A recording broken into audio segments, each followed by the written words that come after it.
شو بننتظر الآن؟ ننتظر فقط يطلع الربط مع الفيسبوك. أوكي. إحنا الناس لما يتأخروا بروحوا. فعلا. بتركوا.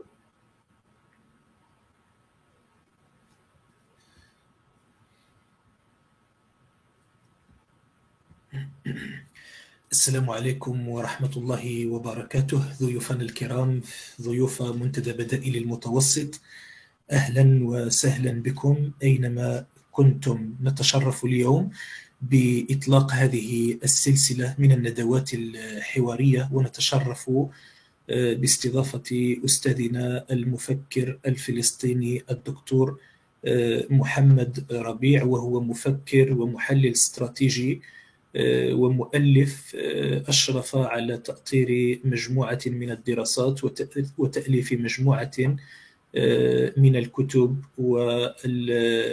وصدرت له عدة مقالات في مجلات علمية وكتب جماعية مختلفة، ويشرف على التدريس في مجموعة من الجامعات عبر العالم، منها مؤسسة الاقتصاد والحكامة بالرباط عاصمة المغرب، وكذلك اشتغل في مجموعة من الجامعات الأمريكية بواشنطن. مرحبا بكم دكتور ربيع. أهلا وسهلا بكم جميعا. قبل البدء سأحيل الكلمة إلى زميلتنا الأستاذة سهام الفلالي العلوي، رئيسة مجلس إدارة المنتدى، وهي المشرفة على إطلاق هذا البرنامج الطموح الذي نتوخى من خلاله خلق مساحة شاسعة للتفكير ومحاولة استضافة مجموعة من النخب الثقافية والفكرية في عالمنا العربي. فلتتفضل أخت سهام. شكرا أخي رضوان. السلام عليكم ورحمة الله تعالى وبركاته. أهلا وسهلا ومرحبا بجميع الحضور الكريم، كل باسمه وصفته. بداية بصفتي رئيسة مجلس إدارة منتدى بدائل المتوسط، اسمحوا لي أن أعبر عن فخري واعتزازي بكوني عضوة في هذا المنتدى، لما طبيعة الحال يزخر به من كفاءات شابة وقامات علمية أبان دائما في كل مناسبة عن علو كعبهم كل في مجال اختصاصه.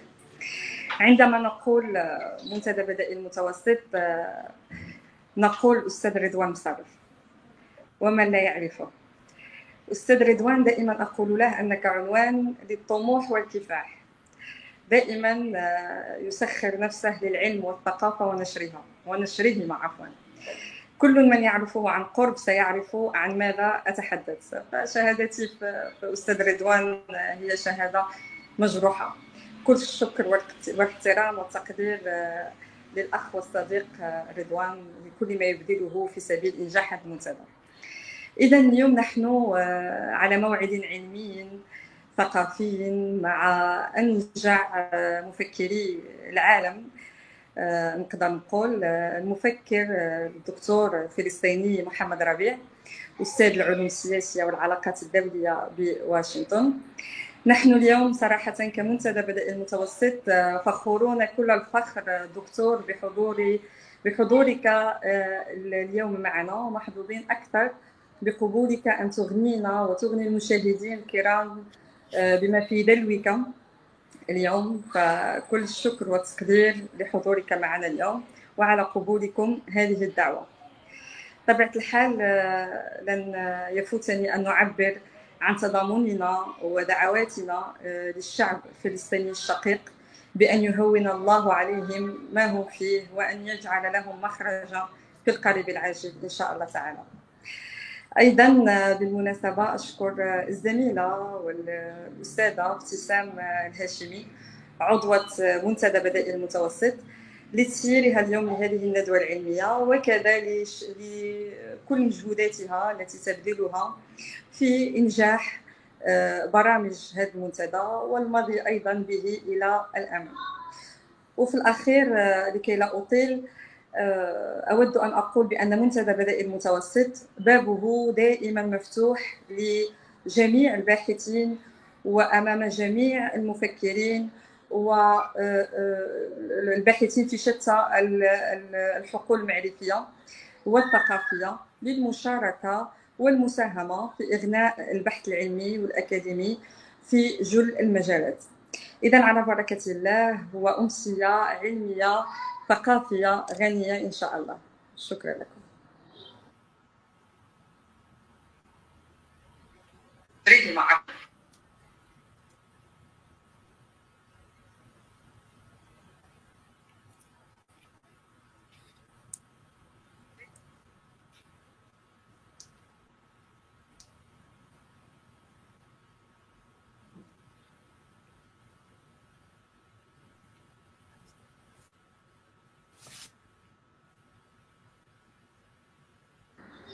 الأخ رضوان، لكم الكلمة.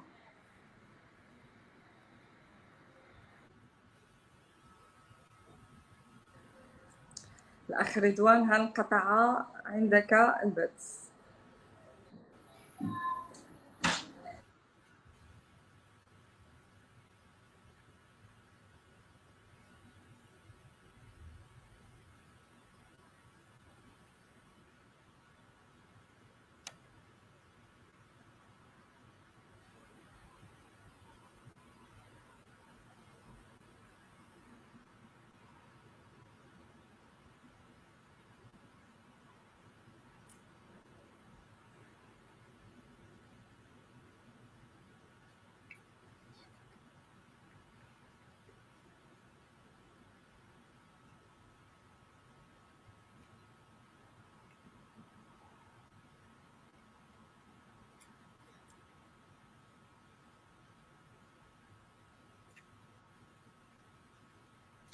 شكرا جزيلا أستاذ سهام. أعتذر عن المشاكل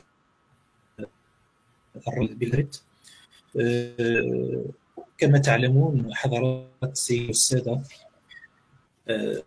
لابد من الإشارة إلى أن هذا اللقاء وما سيليه من لقاءات هي مساهمة بسيطة من منتدى بدائل المتوسط لمواجهة الرداءة والفوضى التي تعيشها الساحة الثقافية خاصة بالعالم العربي.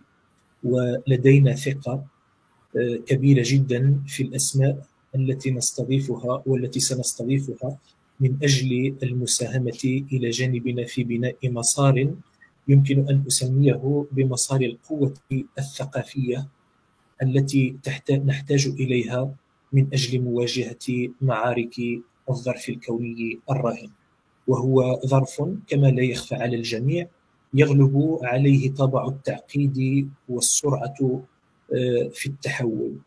دكتور ربيع، كيف تنظرون إلى العالم المعاصر وإلى تحولاته بتعددها وتعقيداتها؟ تفضل. أولا دعني أقول أيضا يعني أشكرك وأشكر المنتدى وأشكر كل القائمين على المنتدى.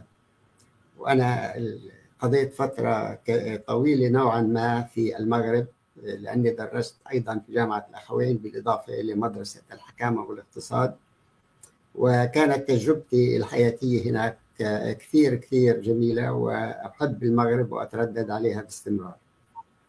وأما بالنسبة للموضوع تبعنا، فكما تفضلت الأخت سهام وقالت عن دعم المغرب شعبا للقضية الفلسطينية، لابد أن نتكلم كلمتين حول هذا الموضوع.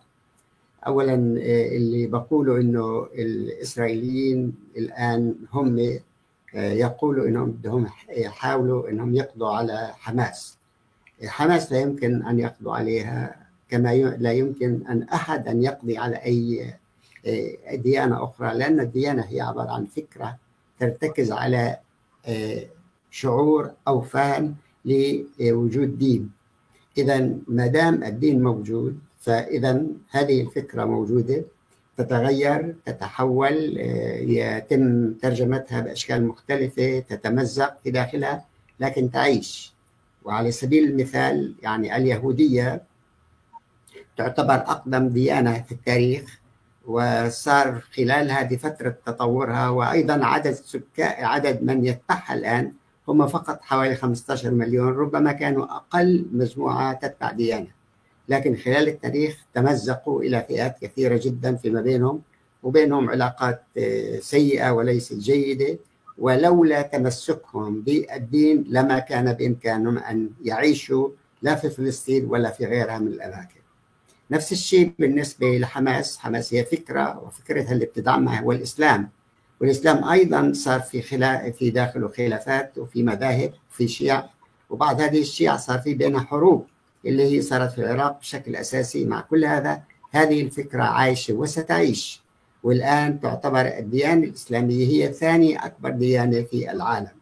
لهذا السبب لا يمكن لأي طرف أن يتغلب على الطرف الثاني في ظل الراهنة، والأفضل أنه يجدوا طرق للتعايش. النقطة الثانية اللي بحب أتكلم عليها، إنما عندما تتكلم عن الثقافة يجب أن نفهم أنه الثقافة هي ليست مفهوم فضفاض. يعني الثقافة تعني في فرق بين الثقافة وبين الحضارة، أغلب الناس تخلط هذه بذلك. الثقافة هي عادات وتقاليد وقيم ومواقف ومعتقدات، قد تكون دينية وقد لا تكون دينية. يعني مثلا الرأسمالية مش يعني أساسها ديني، ولا الماركسية ولا الفكرة القومية. إذا في بين الثقافات هي كل شيء غير مادي، لما نضيف له المادة يصبح حضارة. إذا لما نتكلم عن الحضارة لها ثقافتها الخاصة فيها، ولها أيضا العوامل المادية، يعني عندها اقتصاد مختلف وثقافة مختلفة وهياكل اجتماعية واقتصادية وثقافية وسياسية مختلفة. إذا عندما ننتقل من حضارة إلى حضارة تختلف الثقافة، كلها تتغير. إذا ليس هنالك شيء ثابت. لهذا السبب تكلمنا عن الثابت والمتغير. المفهوم ثابت، لأن عندما نتكلم عن ثقافة مثلا أو عن حضارة أو عن دين أو عن أيديولوجية قومية أو غيرها، هذه ثابتة. لكن المتغير أنه كل مكونات هذه المفهوم تتغير مع الانتقال من حضارة إلى حضارة أخرى. نحن الآن نمر بحضارة غريبة الشكل. الإنسانية مرت ممكن نقول في 4 حضارات أساسية. الحضارة الأولى هي حضارة القبلية البدائية. الحضارة الثانية هي حضارة الزراعة. الحضارة الثالثة هي حضارة الصناعة. الحضارة الرابعة هي حضارة المعرفة. وأنا الحقيقة هذا جاء رد فعل مباشر عندما أعلن فرانسيس فوكوياما سنة 92 نهاية التاريخ. فكان رد فعلي قلت أن التاريخ لا ينتهي، الذي ينتهي هو دور التاريخ في صنع المستقبل. إذن التاريخ لا نستطيع أن نقول بأنه التاريخ يعيد نفسه. التاريخ لا يعيد نفسه ولا لحظة واحدة.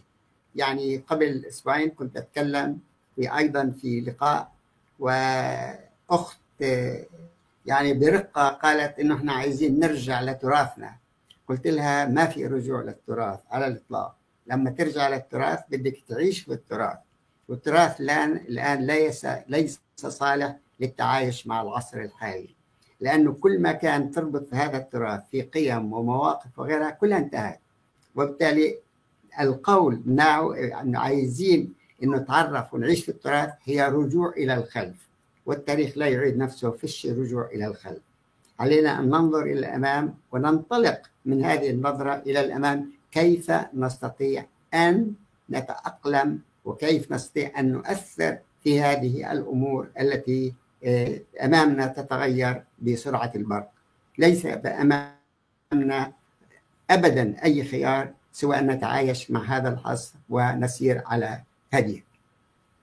النقطة الأخيرة اللي هتكلم عليها إجابة على هذا السؤال العام، إنه المثقف في العالم العربي تعبيره غير واضح. يعني يقول هذا أستاذ جامعة مثقف وهذا طبيب مثقف. المثقف غير هذا وغير ذاك.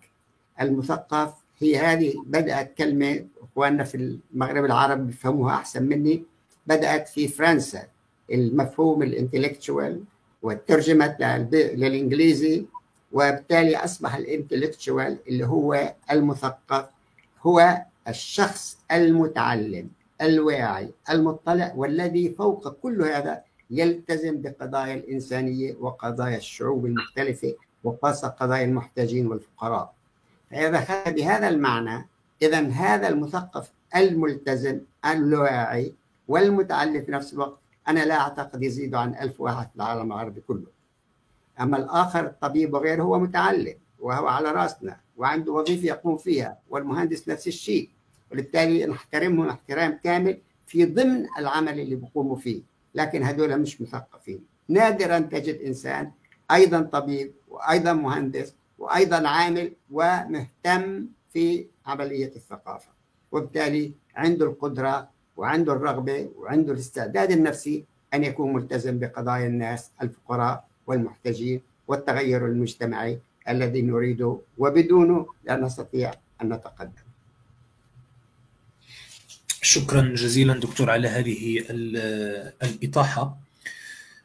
المتأمل في العالم المعاصر وفي تحولاته وفي هذه الرحلة التي أقلعنا فيها جميعا نحو المستقبل، ونحن نتأمل أيضا الأزمات الحضارية التي يمر منها العالم، منها ما تسبب فيه الجانب الرأسمالي، منها ما تسببت فيه الحداثة والرقمنة وغيرها من الأسباب التي تتعدد وتتداخل أيضا. نتساءل في بعض الأحيان أم من حسن حظنا كشباب هذا الجيل أننا أتينا في هذا الظرف الكوني أم لسوء حظه، ثم إنه ظرف يعتبر كانعطاف للمجتمعات المعاصرة. لسنا ندري هل ستولد هذه المجتمعات من جديد أم سيتم إجهاضها. ما رأيكم؟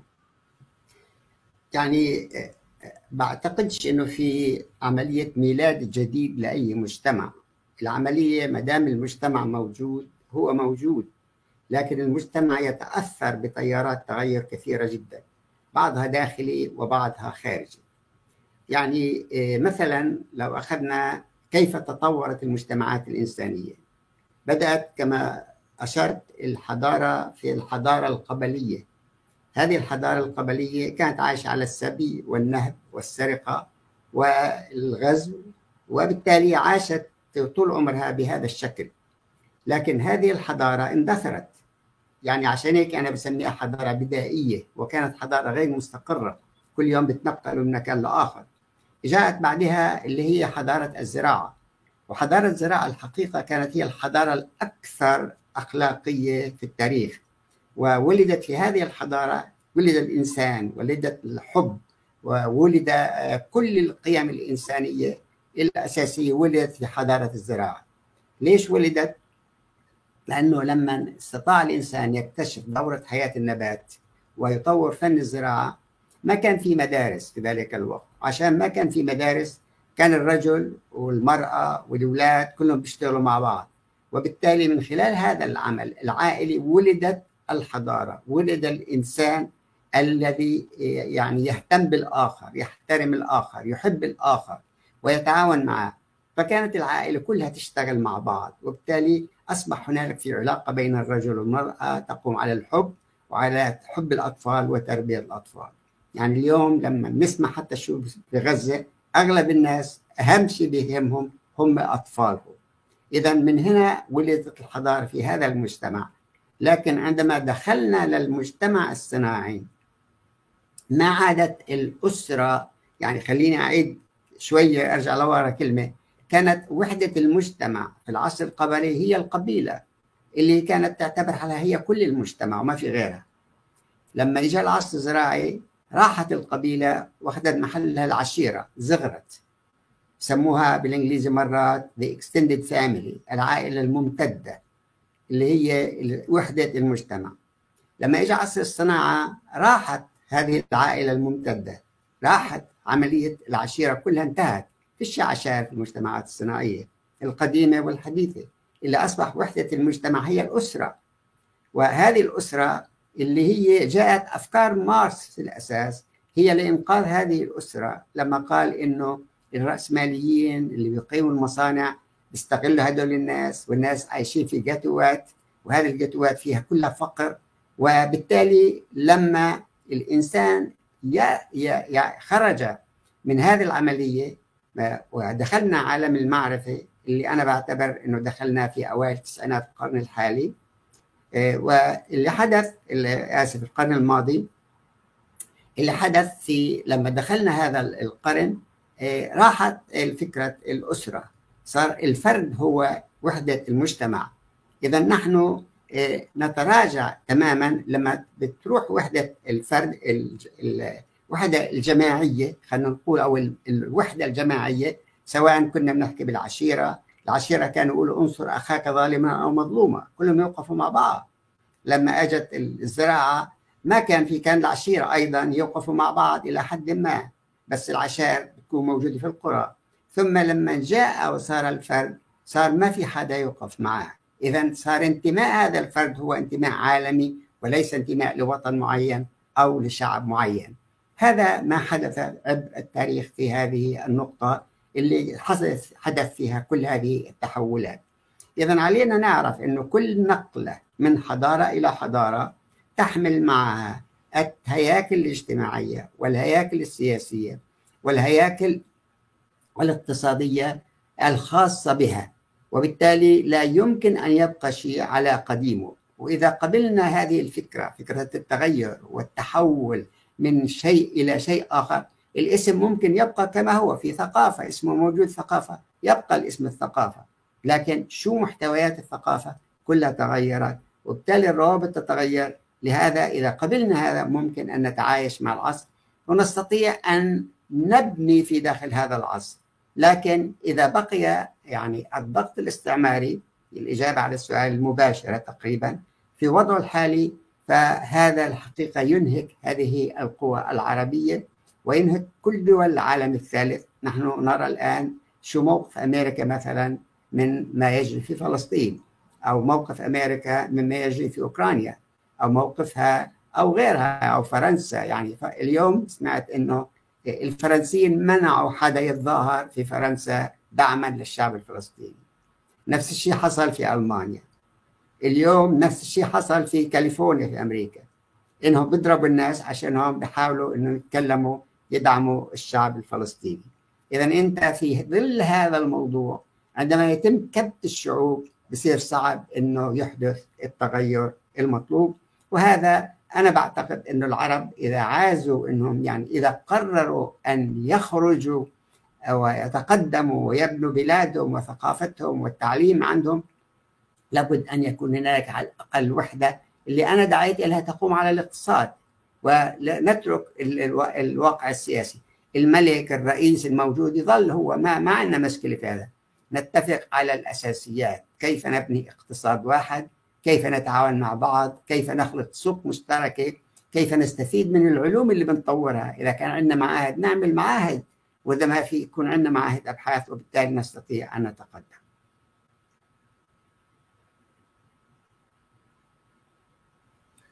دكتور ربيع، بناء على ما أشرتم إليه، نلاحظ أو يلاحظ المتتبعون نوعا من الغياب للنخب الثقافية والفكرية والسياسية بالعالم العربي في متابعة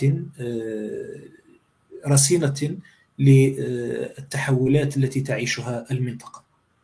هناك من يتهم النخب بأنها خذلت المجتمعات التي تنتمي إليها، وهناك من يعتبر بأننا نحمل هذه النخب ما لا تطيق في التعامل مع هذه التحولات. هل خذلتنا النخب دكتور ربيع؟ ما رأيكم في هذا الأمر؟ أنا بعتقد إنه يعني الجواب في له وجهين مش وجه واحد. ما في شك إنه في نخب متعلمة هي خذلتنا لأنها تعاونت مع نظم الحكم، ونظم الحكم في أغلبها هي نظم لا تسير على الطريق السليم. وأنا لا أخون أي نظام كان في أي بلد في أي وقت، لكن وعي هذا النظام والتركيب تبعه لا يسمح بالتقدم. وبالتالي لما هم بيتعاونوا مع النظام هم يساعدوا هذا النظام على تكريس المفاهيم الموجودة، وبالتالي ممكن نسميها أنه خذلوا الجماهير. لكن في آخرين الحقيقة هم ناس ما خذلوا الجماهير، لكن حريتهم في العمل عشان يخاطبوا الجماهير عشان يتفاعلوا معها أصبحت محدودة جدا. في مخابرات، في عملية حظر على الرأي، فيش حرية رأي، في سجون للناس اللي عايزة تتكلم، وفي أيضا الإعلام اللي بيقوم بتزييف وعي الجماهير. بدل ما يقوم الإعلام بتوعية الناس شو هو المطلوب يعملوه، شو اللي بيجري في العالم، ما هي التطورات تجري، كيف يرى الإنسان العالم، لا هم بيحاولوا يكرسوا الأفكار التراثية الغيبية اللي ما لها علاقة بالعصر ولا يمكن أن تسهم في نجاح أي مشروع كان. هدول هم الفرعين. هدول الناس بيكون تغييبهم جبري وليس تغييبهم هو بخيارهم كي يربحوا من النظام القائم، يكذبوا عليه أحيانا ويساعدوه إنه يظل في الوضع اللي هو فيه، يجهل ما يجري في العالم. يعني مثلا أنت معظم رؤساء العالم كبار في السن وما عاشوا تجربة الانتقال من حضارة لحضارة. يعني البلاد العربية كلها لم تدخل عصر الصناعة حتى الآن. دائما بقول في بعض الصناعات البسيطة على الأطراف، لكن معظم المجتمع هو مجتمع قبلي أو مجتمع زراعي. يعني في مجتمعات زي الخليج لا زالت قبلية وتهتم بالقبلية، وفي مجتمعات زراعية لا زالت ثقافتها هي ثقافة زراعية ما وصلت إلى هذا المستوى. وفي ناس ثانيين الحقيقة كان همهم إنه كيف بدهم يساعدوا، وكان ما لقوا طريقة إنه ما بيستطيع إنهم لا يستطيعوا إنهم يتفاعلوا مع الجماهير، والإعلام مشترك لهم وما عندهم حرية، فهاجروا. فكانت هذه الهجرة، وهذه الهجرة كانت أكبر نكبة بالنسبة للعالم العربي. بعض الدول مثل دول المغرب العربية، وكانت فلسطين زمان، والأردن والعراق كانت أيضا، وكانت سوريا ولبنان، كانت تعتمد على الفلوس اللي تجيها من الخارج. الناس بتشتغل بالخارج بتساعد، بكل تأكيد بتساعد ولها دور إنها بتساعد في بلادها، لكن مع الأسف هذا الدور هم بيساعدوا بلادهم ماديا، لكن ما بيساعدوهم أكثر من المادة. لا بيبنوا مصانع ولا بيبنوا شركات ولا بيقوموا بأبحاث. ليش؟ لأنه الجو العام في داخل الأوطان مش مساعد لهم. فأنا بعرف، وأنا واحد منهم. أنا عندما كنت أدرس في أمريكا، أخوي أخذ جنسية أمريكية لأنه جوز أمريكي وهو أصغر مني، وقال لي أقدم لك. قلت له أنا ما بدي، أنا عايز أرجع البلاد العربية وعايز أخدم البلاد العربية وما عايز أرجع. إذا برجع زائر. لكن بالنهاية اضطريت أن أرجع غير زائر. ليش؟ لأنه كل الطرق كانت أمامي مقفولة. حاولت أني أفتح طريق وأعمل مشاريع وأطرح أفكاري في العالم العربي، وكنت وقتها في الكويت يعني، وشغلات كثيرة عملتها في الكويت وكتبتها كلها موجودة في مذكراتي. أنا كتبت مذكراتي في 5 كتب وتحت عنوان ذكريات تأبى النسيان. تبتدئ بالشتات اللي هو كيف خرجنا من فلسطين أو كيف أخرجنا من فلسطين وما جرى وحياة المخيمات. والكتاب الثاني سميته أنا مسافر في عين الأمل، بغطي فترة دراستي في مصر ودراستي في ألمانيا الغربية بعدها ودراستي في أمريكا. والثالث سميته سباق مع الزمن، وهذا لما أنا التحقت بجامعة الكويت سنة 70 كأستاذ. وبقول في النهاية، بتكلم عن شغلات كثيرة طبعا، بقول في النهاية إنه الزمن سبقنا وتركنا خلفه. والرابع سميته، اللي هي لما رجعت هون سميته غربة واغتراب، لأنه اعتبرت كل إنسان مش ساكن في بلده هو مغترب، وبالتالي هو يعيش الغربة ويعيش الاغتراب، وهو موجود هناك في معظم الناس كلها بالرغم من إرادتهم. وبالتالي شوف أي يعني مغترب بيرجع بظل عنده رابط في بلده وبيرجع عليها، أنا بعود على الدول، يعني برجع للدول العربية، وخاصة الأردن والمغرب هي أكثر دول أنا بزورها الآن لما أرجع، لأنه في عندي رابطة، مع أنه ما عندي أهل، لا عندي أهل في المغرب ولا عندي أهل في الأردن تقريبا، لكن بعود لأنه بعتبر هذه بلدي وبالتالي لازم أعود إليها. ومع كل هذا مع الأسف أنه قدرتنا على العمل حتى ننتج ونبني قدرة محدودة، ما حدا طلبنا، ما حدا استشارنا، ما حدا فتح لنا الطريق. وأيضا حتى الإعلام العربي بحاول أنه يتجنبنا، ما بنطلع على الإعلام حتى نبين مين إحنا وشو ممكن نعمل. دكتور ربيع، بناء على ما أشرتم إليه، لا أحد يشك في أن العالم المعاصر الذي بات يوصف بالقرية العنكبوتية أو القرية الإلكترونية يواجه تحولات تطال هوية الإنسان. ثم إن المعركة أو المعارك المعاصرة ومعارك الظرف الكوني المعاصر الحضارية هي معركة وجود، يمكن تلخيصها في أنها معركة وجود. أين يمكن الخلل دكتور ربيع؟ وكيف يمكننا تجاوز هذه اللحظة والعبور بمجتمعاتنا إلى بر الأمان؟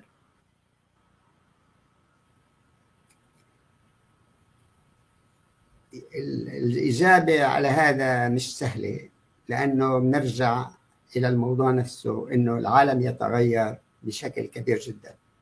يعني الآن إحنا نرجع أيضا حتكلم عن عملية التطور. يعني لما أنا كتبت نظريتي في التاريخ وكيف يتطور التاريخ، وجدت إنه لما انتقلت الزراعة، الفترة يعني اللي أخذتها الإنسانية حتى تنتقل الزراعة، اللي هي اكتشفت الزراعة بشكل أساسي في مدينة أريحة اللي هي في فلسطين قبل 12,000 سنة، عشان تنتقل إلى توصل إلى شمال أوروبا أخذت حوالي 3000 سنة، لأنه كانت بطيئة جدا في انتقالها. الفترة الثانية اللي صارت الانتقال من الزراعة إلى الصناعة، وجدت أنا أن أخذت فقط عشر الأولى، أخذت 300 سنة. بدأت في منتصف القرن الخامس عشر، في القرن الثامن عشر كانت الصناعة وصل العصر الصناعي وبدأ في إنجلترا، ومنها انتشر إلى أمريكا وغيرها من دول أوروبية بسرعة. فبناء على هذه، ما دام أخذت الفترة الثانية عشر الفترة الأولى، فأنا بنيت عليها، قلت إنه الفترة الثالثة راح تأخذ عشر. وبالتالي لما دخلنا عصر المعرفة، وأنا اللي اخترعت هذا الاسم، كانوا يسموه عصر الحداثة وما بعد الحداثة، ويسموه عصر المعلومات وعصر الاتصالات. أنا قلت هذا عصر المعرفة، لأنه الآن التركيز ليس على الصناعة وإنما على الخدمات، لأنه أنت بتقدم خدمات للناس، وهذه الخدمات تعمل فلوس كثيرة، وبالتالي أصبحت هي العنصر، أو يعني هي روح الاقتصاد الحديث، اللي هي المعرفة بكافة فروع هذه المعرفة، سواء في الفيزياء أو الكيمياء أو في الفلك أو في غيرها من الأمور، كلها أصبحت في عصر المعرفة. إذن الفترة الثالثة ماذا سيحدث لها إذا هذه الأخيرة اللي هي إلى المعرفة 30 سنة، معناته 3 سنوات. فقلت هذا معناها إحنا سندخل فترة من التغير المستمر الذي لا نعرف أين يبدأ وأين يتوقف وأين يتغير. فنحن الآن دخلنا عصر الذكاء الاصطناعي. وعصر الذكاء الاصطناعي كأي عصر جديد يتخبط. هناك الآن من يقف 100% ضد الذكاء الاصطناعي، وهناك واحد كتب على ريسيرش جيت، هذا موقع كبير فيه 22 مليون إنسان أعضاء بكتب فيه وأنا واحد منهم، قال إنه في بلده منعوا الذكاء الاصطناعي يدخل البلد. فبالتالي أنت في عندك دول بتمنع، أعتقد أنها اليونان، لأنه يعني من اسم اللي كتب أعتقد إنه جنسيته يوناني. فإنه في ناس تمنع لأنه خايف كثير جدا من هذا اللي هو الذكاء الاصطناعي، وفي ناس بتقول لك إنه ما في مستقبل إلا الذكاء الاصطناعي. إذن حتى الآن إحنا في حالة تخبط كاملة بالنسبة ما هو موقفنا من الذكاء الاصطناعي. وإذا كان الذكاء الاصطناعي يعني الفترة هذه تأخذ 3 سنوات، إذا راح الفترة القادمة كم سنة راح تأخذ؟ يعني أنت عندك التغير يومي يحدث في هذه المواضيع، في كل شيء يحدث يومي. ولهذا السبب، بسبب هذا الحدوث اليومي صعب أن نستطيع أن نلاحق العصر.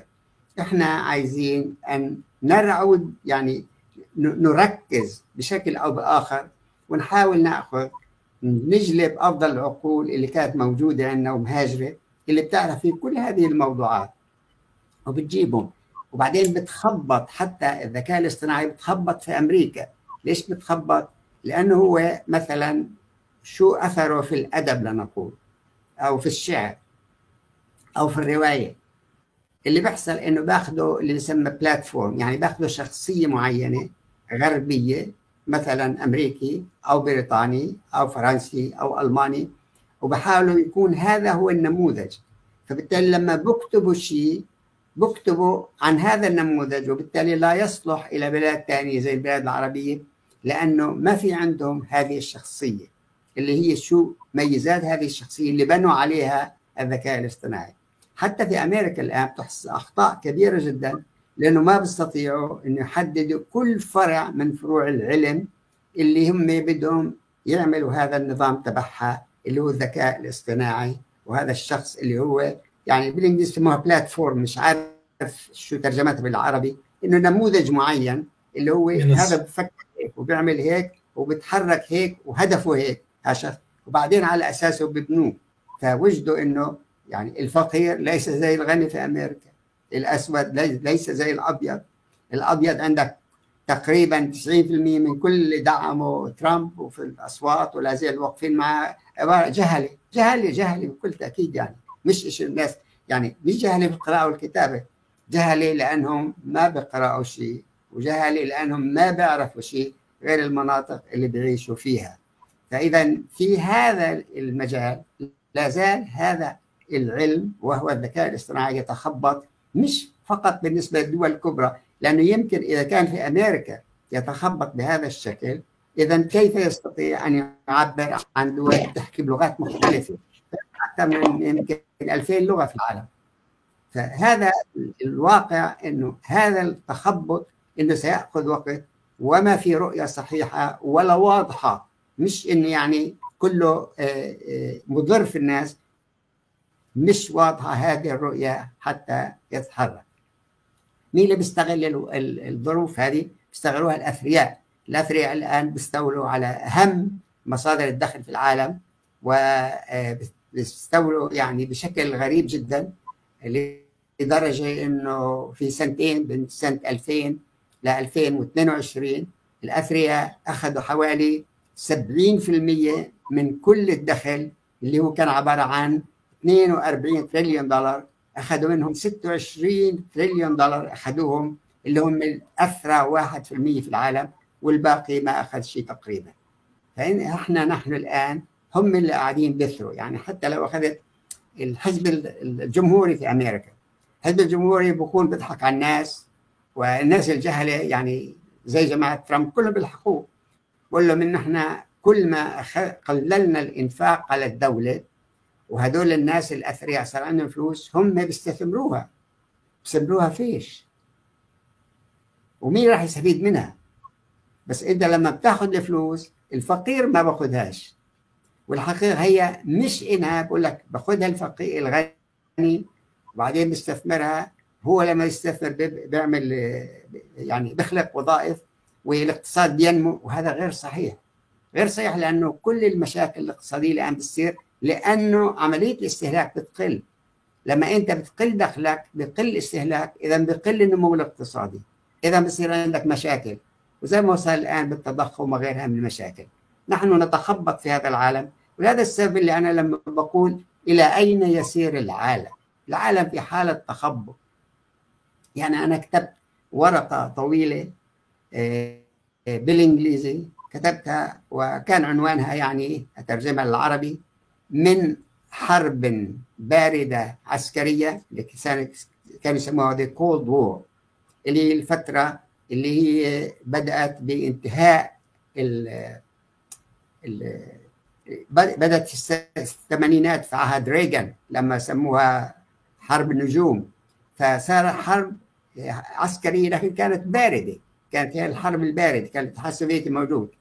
بعد ما انهار الاتحاد السوفيتي وظهرت الصين بكل قوتها الاقتصادية وكوريا وغيرها، قلت أنا من حرب عسكرية باردة إلى حرب اقتصادية مشتعلة. نحن الآن في حرب اقتصادية، وهذه الحرب الاقتصادية صار في عندنا تمحور جديد في هذا العالم، ما عاد الاتحاد السوفيتي وأمريكا، الآن في عندنا الصين وما معها من دول وأمريكا وما معها من دول. وأنا بعتقد في هذه الحرب على الأغلب مش على الأغلب، أنا متأكد أكثر مجموعة ستكون خاسرة هي الدول الأوروبية، دول أوروبيا الغربية، لأنها تسير مع أمريكا. وبيجي أي رئيس في أمريكا إذا ما عجب، ما هو كان ترامب أولموست بده يلغي الناتو، يعني لو ترامب أعيد انتخابه مش بايدن كانت ألغى الناتو. فلهذا السبب إنه في ناس بتخسر وناس قليلة جدا تربح، ولا أدري بالنهاية مين راح يكون الرابح النهائي إذا كان في، وأنا بعتقدش إنه في رابح واحد.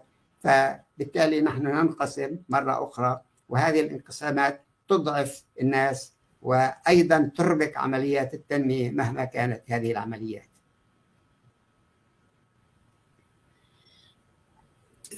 شكرا دكتور. تحدثتم عن الذكاء الاصطناعي وأثرتم قضية ترامب. طبعا الذي تابع الحملات الانتخابية لترامب سنجد بأنه استغل الذكاء الاصطناعي بشكل ذكي جدا، حتى أنه الخطابات التي كان يوجهها إلى المجتمع الأمريكي كانت تختلف. مثلا الخطاب الذي كان من المفروض أن يتم توجيهه إلى المرأة قام بإلقاء 30 خطاب موجه إلى المرأة المطلقة، إلى المرأة التي تشتغل، المرأة في الشمال، المرأة في الجنوب.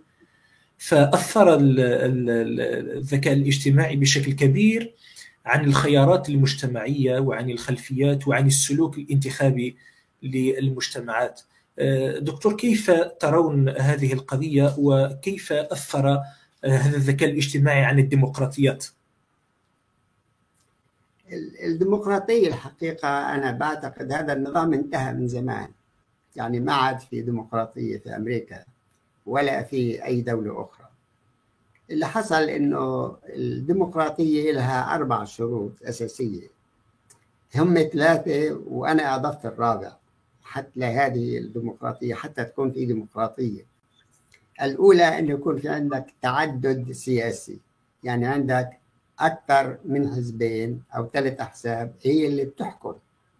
لما يكون في عندك تعدد سياسي إذا ما في نظام واحد بيسيطر على العملية السياسية. يعني في أمريكا في عندنا حزبين ما في غيرهم بشكل أساسي، يعني في أحزاب تطلع صغيرة من هون وهون، ما في ولا واحد منهم نجح حتى الآن. فإذا انتخب الديمقراطيين بيكون الجمهوريين هم عبارة عن جيش مهمته الأساسية كيف يفشل الديمقراطيين في الحكم، بيخلق كل المشاكل أمامهم ويمشيش السياسات وما يطلبه الحزب الحاكم. عندما يأتي بيخسروا مثلا بيجوا استولوا على الحكم اللي هو الحكم البيت الأبيض. الحقيقة لما بيستولوا مثلا الجمهوريين زي أيام ترامب كانوا هم اللي في البيت الأبيض، بصير كل همه إنه كيف يفشل. بصير هم الديمقراطيين الآن في الكونغرس كيف يفشل المشاريع تبعت الجمهوريين. إذا هنا في هذه غياب التعددية السياسية. لو كان في عندنا تعددية سياسية لا يستطيع حزب واحد أن يحاول يفشل الحزب الآخر من هذه العملية. النقطة الثانية اللي صار إنه لازم يكون في عندنا إضافة إلى العملية اللي هي التعددية السياسية، يكون في عندنا حرية رأي. الآن ما دام أنت ما عندك لازم يكون عندك حرية صحافة، وحرية الصحافة اللي بيجي من خلالها عملية حرية الرأي. لكن حرية الصحافة الآن مش موجودة. الصحافة همها الأساسي تحولت إلى شركات ربحية، عشان تعمل أرباح لازم هي تكذب، ولازم تزيف الضمير، ولازم تكون الأوضاع سيئة، تقول للناس كويسة عشان الناس تشتري بضايع، لأنه إذا اشتروا بصير في نشاط اقتصادي. وإذا أصبح ما في معلومات صحيحة اللي يحصل عليها الإنسان اللي بيفكر، سواء كان مستهلك أو كان مستثمر. النقطة الثالثة إنه لازم يكون في طبقة وسطى.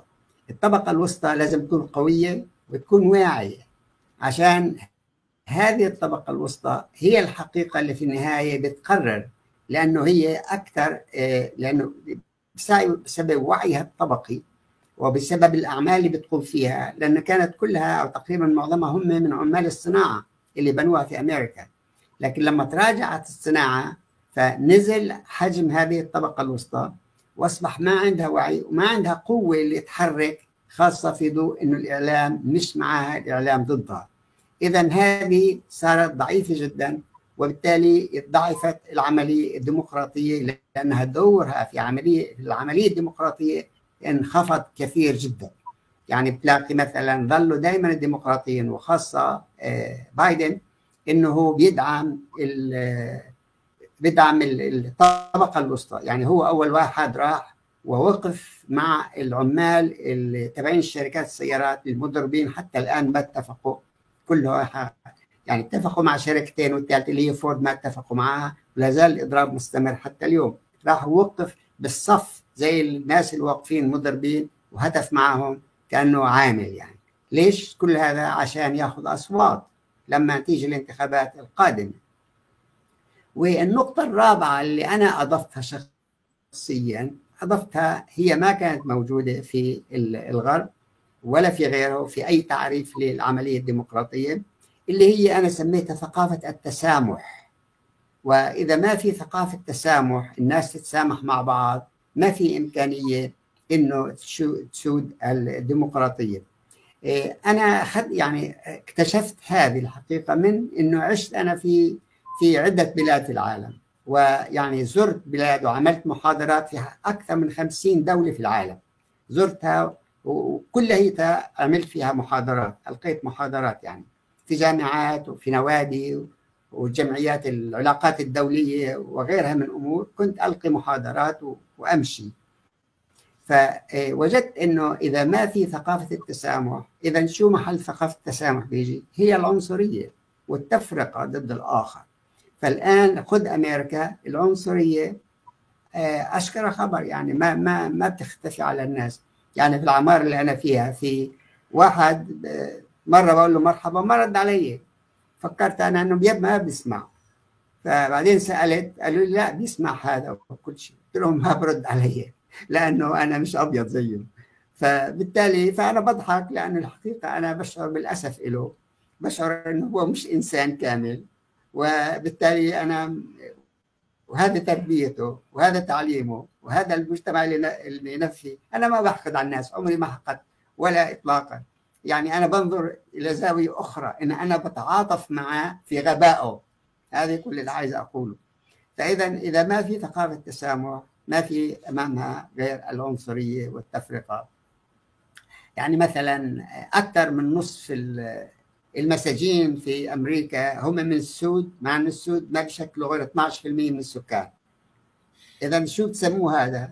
مرات بيبقى واحد عامل جريمة كبيرة وما بحكموه كثير لأنه أبيض، هذاك أسود بحكموه أكثر بكثير، لأنه القاضي له الحق إنه يصدر قرارات. وهذا القانون الحقيقة، مع أنه الآن يعني القانون كان أفضل زمان، لأنه السوبريم كورت اللي المحكمة العدل العليا بسموها عنا، هذه المسيطر عليها هم الجمهوريين وهم محافظين. وموضوع يمكن كلكم سمعتوا فيه اللي هو عملية الإجهاض بالنسبة للنساء، هذا بعد ما كان أعادوه بعد أظن 50 سنة غيروه، في اشتباكات ومشاكل كثيرة حول هذا الموضوع. إذا هذه تلعب. بعدين ثبت أنه تقريبا ثلثين رجال هذه المحكمة فاسدين، كليتهم ناس بعطوهم فلوس وأعطوهم مبالغ كبيرة من المال، وواحد كان يعطوه بأكياس الذهب، يعطوه ذهب بالأكياس. فبالتالي عشان لما يعطوا له واحد زوجته بعطوا لها $1,000,000 كمستشارة، اللي هو واحد يعني بديش أسمي أسماء منهم حتى ما يلاحقوني هون يقول لك أنت تفضح فينا واحد واحد. فبالتالي إنه الفساد موجود في كل أجهزة الدولة. إذا كيف تسير هذه الديمقراطية المزعومة يا أستاذ رضوان؟ شكرا دكتور ربيع، صراحة وضعتم الأصبع على مجموعة من الجراح. أشرتم إلى نقطة مهمة قبل قليل حول الذكاء المالي وعلاقته بالمال. تحدثتم عن بعض الاستثمارات وكيف يعني يساهم هذا الذكاء المالي في تدفق الأموال، حتى أصبحنا الآن نعيش زمنا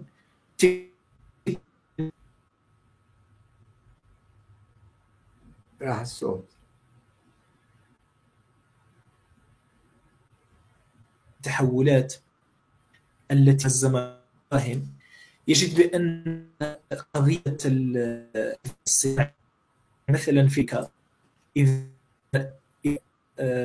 ألقينا النظرة عن الأسواق المالية سنجد أن السوق المالي النصدق في أضخم سوق مالي في العالم انطلق في 79.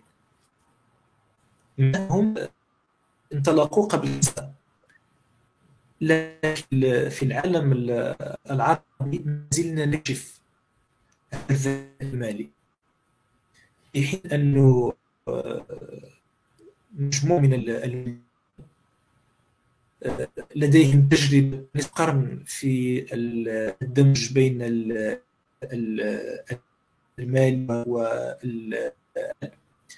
هذا طبعا يؤدي إلى إبراز مجموعة من التحديات التي ستواجه المجتمع. بنظرة إشرافية دكتور، ما رأيكم في هذه التحديات وما طبيعتها هذه التحديات التي يمكن أن نواجهها في المستقبل كسؤال أخير؟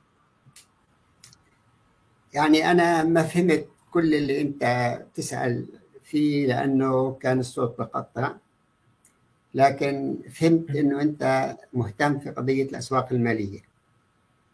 فأولا أنا أكيد. قبل علاقتها طبعا بالذكاء الصناعي، يعني لها علاقة بالذكاء الاصطناعي بكل تأكيد، ولها علاقة أيضا بأمور أخرى غير الذكاء الاصطناعي. يعني أنا في السبعينات كان زمان في الأسواق المالية خاصة في أمريكا كانوا الناس بيستثمروا أموالهم في السوق المالي وبنتظروا آخر السنة عشان تجيهم الأرباح.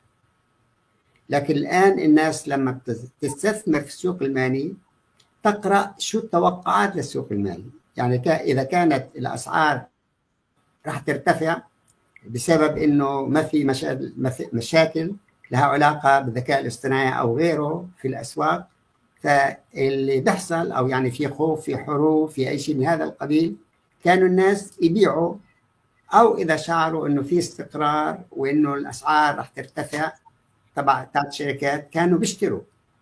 إذا ما عادش الآن السوق المالي هو عملية استثمار، سميته أنا صار كازينو. هي كازينو أنت بتقامر فيه حسب توقعاتك، التوقعات إنه راح يرتفع في المستقبل، في استقرار وفي نمو اقتصادي. إذا كان هذا توقعاتك فأنت بتشتري. إذا كان توقعاتك إنه في مشاكل ويمكن الاقتصاد العالمي والاقتصاد الأمريكي مثلا راح يتراجع فبتبيع حتى ما تخسر. إذن أصبح هو عبارة عن كازينو، ليس عملية استثمار حقيقية. النقطة الأخرى لما أتكلم على الذكاء الاصطناعي، يعني الرجل الذي عمل اللي هي الكرنسي اللي هي كريبتو كارنسي، شو سميناها بالعربي؟ الكريبتو العملة كارنسي، العملة الافتراضية. إلى العملة الافتراضية. هذا اللي عملها كان رجل يعني كان فاسد بكل معنى الكلمة من فساد، فبالتالي الآن هو يحاكم. طب أنت ما دام أنت فاسد، كيف بيجوا الناس بحطوا لك كل هذه الملايين وتبني هذه الإمبراطورية؟ كيف؟ فأنت بتيجي ترجع تقول لأنه هذا الإنسان غير مثقف، عندهم ناس فلوس كثيرة وقال لك إن هذا يعني أغراه وبأمور مختلفة، وكانوا استثمروا معه، وبالتالي كانت العملية إنه خسرت كثير، تراجعت قيمة العملة. والآن بتوقعوا مع إنه الآن هو يحاكم، بتوقعوا إنها ترتفع. فالآن ترتفع أسعار، راح ترتفع. أنا إلي أخ بتاجر فيها يعني من إخوتي، بس أنا الحقيقة ما دخلت في هذه، ولا دخلت يعني دخلت فترة قصيرة جدا في الأسواق المالية، لأني كنت محتاج لقرض علشان أولادي كانوا عندي وقتها بنتين في الجامعة، وكانوا جامعة غالية جدا اللي كانوا في جامعة هارفارد، بنتين خلصوا من جامعة هارفارد. فاقترضت فلوس، بعدين رحت للشاب اللي كان بدير الاستثمارات تبعتي يعني في يوم من الأيام، كان يوم جمعة، قلت له بدي تبيع. قال لي قديش بدك أبيع؟ قلت له بدي تبيع كل شيء، كل شيء. خلي شو كيف تحكي يعني السوق؟ قلت له بقول لك كل شيء بدك تبيعه قبل ما اطلع من عندك. فباعوا. ثاني يوم الجمعة ارتفع شوية، السبت الأحد مسكر السوق المالي، يوم الاثنين كان أكبر انهيار في السوق المالي في أمريكا. أجي قال لي كيف عرفت أنت؟ قلت له خلص أنا أجاني فكر، وأنا رأيت هذا اللي بيحصل، إنه أنت مش ممكن يوصل هذا الكازينو إلى أعلى من هيك، وإنه راح ينضرب ضرب كبير جدا.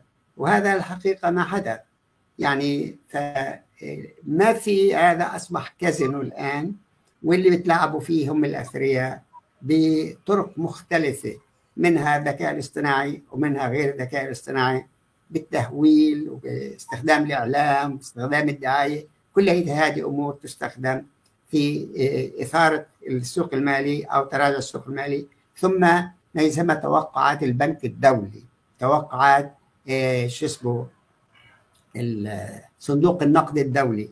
هذه التوقعات تبعتهم كل سنة بغيروها مرتين أو ثلاثة، ودائما للأقل. إذا ما في عندنا الحقيقة نظرية اقتصادية.